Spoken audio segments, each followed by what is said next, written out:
Bismillah ve salatu ve selamu ala Resulillah ve ala alihi ve sahbihi ve men valah. İmam Bukhari rahmetullahi aleyhinki Sahih Bukhari namlı kitabındaki dersimizin devamında bugün İmam Bukhari rahmetullahi aleyhi şundaq deydi. Humurda namaz o'qishni hukmi haqida. Humur degende biz başta yani deb o'tgan. Bu mushu xorma darxining mushu paxildan yasalgan kichik bir bora. Cho'ng bora bo'lib qolsa hasir ma'nosi keladi. Hasir iborati bilan kichik yani bir kishilik buna kichik borlarni xumr deb atagan arablar.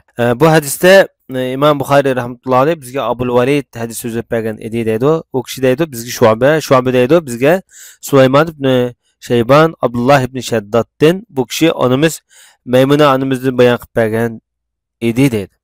Bu onamiz deydi-da Payg'ambar sollallohu alayhi vasallam xumrda namoz o'qigan, ya'ni kichik borada namoz o'qigan deb shundoq deydi. Bu hadis boshda o'tgan. Lekin bu hadis boshqa bir raviylarniki varianti bilan shakli bilan kelgan. Boshda Musaddad ibn Musarhat nomidan rivoyat qilgan bo'lsa Imom Buxoriy bu hadisni. Mayada bu hadisni Abul Valid yo'lidan bayon qilyapti. Amaliyotda ishki hadisniki kirish manbasi o'xshash. U bo'lsa-mu Maymuna onamizda bayon qilingan. Musaddad yo'lidan kelgan hadis uzunroq, ammo Abul Valid nomidan kelgan hadis qisqaroq. Ammo shu hadisniki bir bo'liki bu. Lekin rivoyat bayon qilingan ustoz ekan. Endi tövendagi babda Imom Buxoriy rahmatullohi alayhi babu solati alal firosh deydi. Ya'ni shu yotgan ko'pida yotadigan besatlarda namoz o'qishniki hukmi bo'ladi bo'lmamdi deydi. Bu albatta bo'ladi. Anas ibn Malik radhiyallohu anhu o'ziniki ko'pisida namoz o'qidi. Va Anas shundoq deydi o'ziniki bu qilqini yo'lliq ko'rsatib, biz payg'ambar sollallohu alayhi vasallam bilan birga namoz o'qiyotdik. Sahobalar ichidagi ba'zilarimiz hatto o'ziniki kiyimlarga sajda qiladi. Kiyimlarini serib, kiyimlarda namoz o'qiydigan avval mavjud edi. Demak, pokizlik sharti bilan o'ziniki yotgan ko'plarda, adiyallarda, besatlarda namoz o'qisa bo'ladi. Ammo shart cho'qim pokiz bo'lish. Bu 382 numaralı hadis. Bu hadisda bizga Ismoil hadis so'zlab bergan edi deydi. Bu Imom Buxoriyning ustozlaridan Ismoil ibn Abi Uvays nomi bilan mashhur. Boshda o'tgan. Bu kishi deydi, menga Malik hadis so'zlab bergan edi deydi. İmam Malik rahmetullah alayhi bu kishi Abin Nazrdan hadis bayon qilib o'tgan. Bu zot Ömer ibn Ubaydulloh degan kishiniki ozodgardisi ekanda. Bu zot Abi Salmat ibn Abdurrahmondan bayon qilgan bu hadisni. Bu zot Peygamberimizin sevimlik ayoli Oyisha onamizdan bayon qilgan dedi. Demak, bu yerdagi bu zanjir samon bu yerdagi raviylarning hammasini tarjimani boshda o'tgan, qaytilmaymiz. Endi bu onamiz shundoq deydi. Janob Rasulullohning huzurida oldida men uxlaydigan edim. Putum qiblatamda. Yani demakchi bo'lgani putumni shunday so'zab yotdim-da, Rasulullohning namoz o'qiydigan tarafda oldida men yotdim. Sajda qilgan vaqtida men shunday chimdib qo'yatdi, putumni tortdim. Rasululloh sajdadan bekovlab qo'pqa vaqtida putumni uzatdi. Onamiz yana shunday deydi. Uylarning shu vaqtida chiroqlar yo'q deydi. Uyda chiroq yo'q ekan. U paytlarda hozirgidek tok nimish qilsin. Shu vaqtda jin chiroqlar deb qo'ymish. Turli maylarda, shu yemeklik maylarda zig'irmayga o'xshash zig'irg'o yo'qdi shu vaqtda. Umuman bitqa vaqtida shu tugini, qo'yning maylarini eritib shundoq chiroq yasab o'tirgan paytlar. Shu paytlarda bu chiroq yo'q holatlarda mushtaq turmushimiz mushtaq oddiy uyimiz shunda ta payg'ambar sollallohu alayhi vasallam shu vaqtida shu men yotgan shu firashqa, shu besatqa, shu ko'pida namoz o'qiydi degan bo'ldi bu. Undan boshqa Oysha onamiz o'ziniki nimishqa shunda putni Rasulullohning oldida uzitib ya chimdigan vaqtda tatib bu qilgan qiliqini chiroq yo'qdi deyish orqali o'ziniki bu yerda bir uzr bayon qilyapti ummatga. Chiroq yo'qdi, shunga men putumni uzitib yana tatib mushtaq qilatdim deb o'zing uzrni nima uchun aytda yotganligining sababini davat. Endi 383 numaralı hadisda Imom Buxoriy rahmatullohi alayhi bizga Yahya ibn Bukayr degan kishi hadis so'zlab bergan.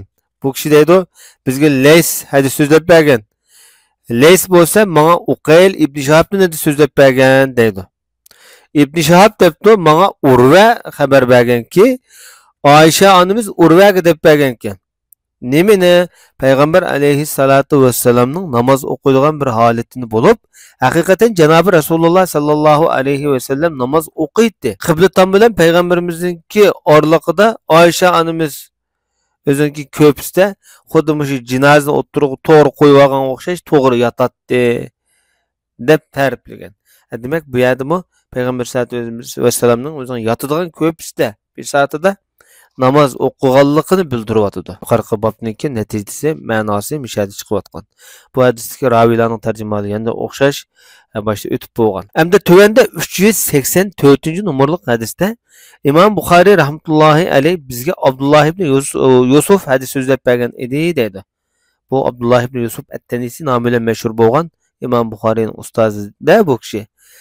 Bu kishi dedi bizga Lays Yazid Iroq Urvadin hadis so'zlab bergan bo'lib, bu hadisga o'sha Iroqdan boshqa hamma raviylarning tarjimasi o'tgan.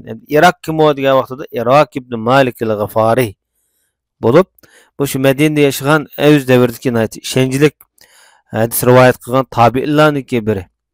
Bu hadis kitoblarida ko'p hadislari bor. Umuman ilbetqa vaqtida Hijriya 102-yillari o'lib ketgan. Ya'ni Umar ibn Abdulaziz bilan davrdosh bo'ladi bu odam.